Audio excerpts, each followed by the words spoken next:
The joint IA-PDA process generally includes the pre-PDA briefing, the actual field assessment, and the post-PDA briefing. The pre-PDA briefing is co-led by the state, local, tribal, territorial, and FEMA officials and starts with an overview of the incident, the types of damage, and its extent.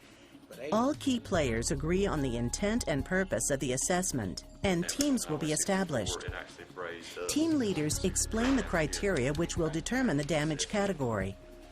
Prior to going into the field, team members will agree on the type of data to gather, including additional populations or circumstances that should be considered, and the severity of impact on the community's economic survival.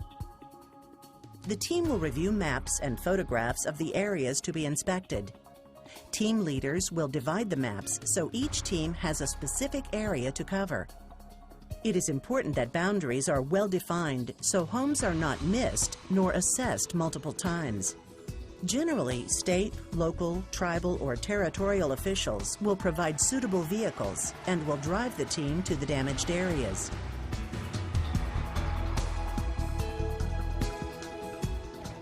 The purpose of the IA-PDA field assessment is to identify the impact of the incident to uninsured or underinsured primary residences.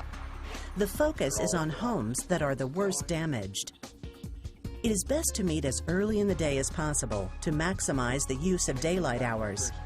The field assessment can be conducted in a variety of ways. The method of the assessment is determined by the type of incident and the extent and accessibility of damaged areas. A common type of IA-PDA is a thorough door-to-door assessment in which the team members meet with survivors, interview them, and gather data such as home damage, accessibility, insurance status, and economic impact. This type of PDA provides the most accurate verification of damage. In large-scale events, a faster means of conducting IA-PDAs is the windshield survey. Damage is observed while driving through the affected areas with team members stopping periodically to conduct interviews.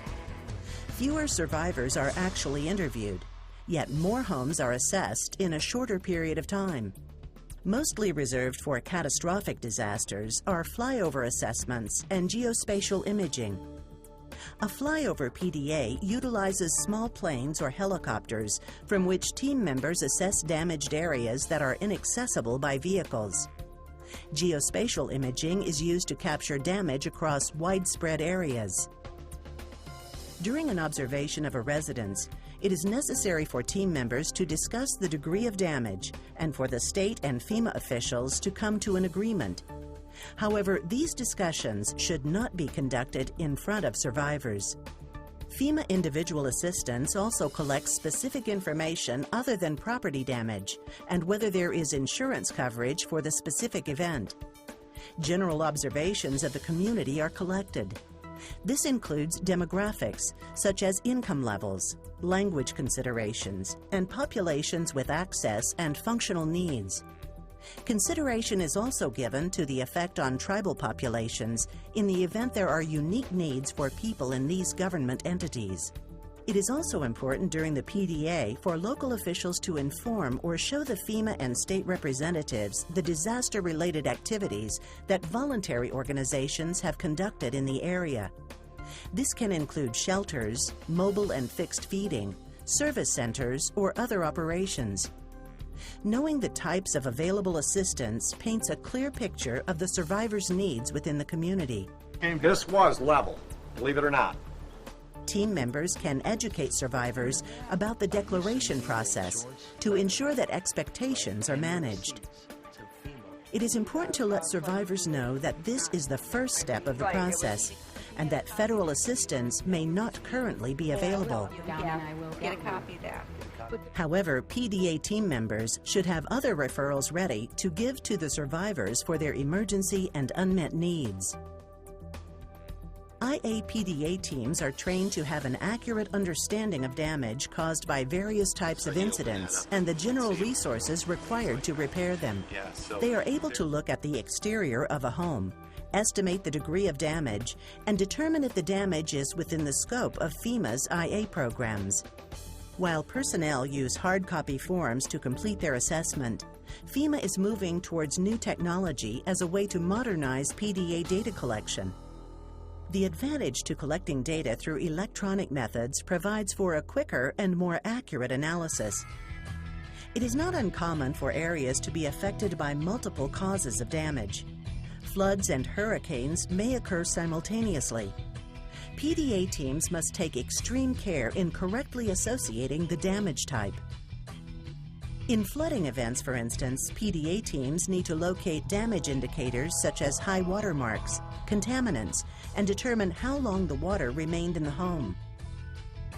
The types of dwellings, single-family homes, apartments, and manufactured housing that are affected should be taken into consideration. Basements or slab foundations and where boilers, water heaters, and HVAC systems are located are important items to consider.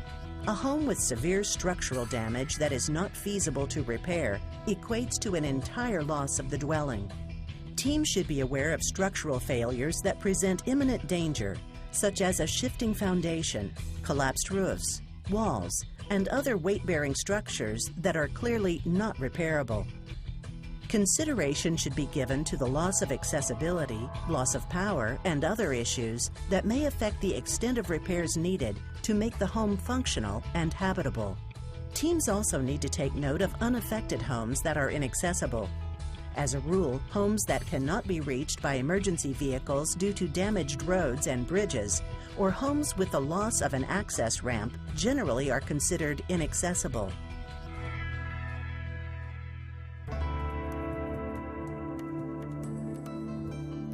The field assessment is complete when state, local, and tribal officials agree that all outlined damage has been observed.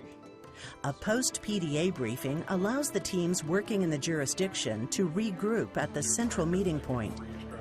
Here, team members will come to an agreement on the impact and share the results to local or tribal representatives. State and FEMA PDA team members will discuss the observed damage and number of homes assessed. FEMA may request additional information for their report, such as supporting maps or 911 call databases. It is critical that all team members concur with the findings. Without mutual agreement, disputes can arise over the methodology of the information contained in the report and the number of impacted families.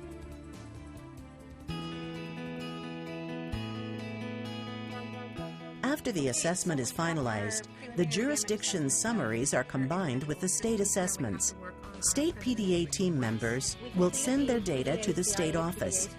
The state's request will describe the event, type of damage, affected jurisdictions, and the severity of damage.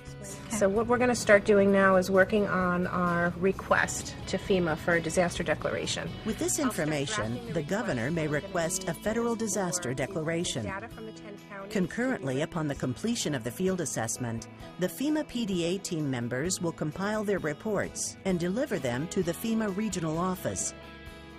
The FEMA regional office gathers all reports, including the governor's request, and writes its recommendation on whether or not the incident warrants a presidential declaration, and submits the regional summary and regional analysis and recommendation to FEMA headquarters.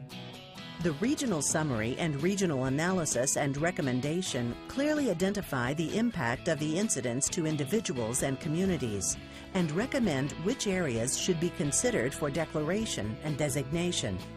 If assistance is deemed appropriate, the President, in consultation with the FEMA administrator, will declare the incident a federal disaster, and FEMA will implement assistance programs accordingly. FEMA offers a variety of resources on the PDA process. The Preliminary Damage Assessment for Individual Assistance Operations Manual offers background and instruction. There is also training available from various sources, such as the Emergency Management Institute. The gathering of data during a joint PDA may or may not result in a federal declaration for individual assistance, but it is always necessary to perform a thorough assessment. Why is a PDA essential? The gathered information is analyzed and used to project the types and amounts of assistance that are necessary for recovery. It also is used in determining the locations for the joint field offices and the number of disaster recovery centers. But most importantly, the joint IAPDA improves how the recovery process is coordinated through the partnerships between state, local, territorial, tribal, and federal governments and the community as a whole. For more information, contact the Individual Assistance Representative or Tribal Liaison at your FEMA Regional Office.